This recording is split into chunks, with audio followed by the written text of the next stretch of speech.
Good morning, everyone. It is Saturday, March 4th, 2017, and this is your fun fact of the day. You heard about titanium wedding rings? The idea that you just take titanium, the metal, and you make a wedding band out of it? You also heard about the idea how you're not supposed to get them. They quickly rose in popularity because they were relatively inexpensive, at least compared to gold or silver, really strong, and really actually wear and dent and scratch resistant. Well, the trouble is, people thought they were too strong, and all these stories started coming out about how some guy had his finger, it wasn't an accident or something happened to it, and his finger swelled up, they couldn't get the ring off, so they had to cut the ring off, but then you can't just cut titanium.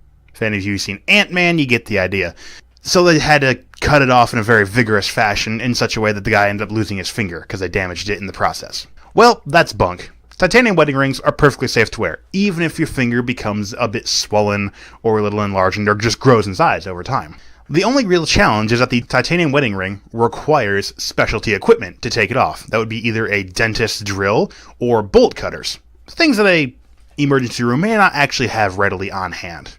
A lot more information about this one in the description below. There's just the summary. Titanium wedding rings, they're safe, they're fine. You're not guaranteed or not even likely to lose your finger if all of a sudden you can't get your ring off and your finger's going swollen. Raise your arm a little bit. Helps against swelling, gets blood flow away from it.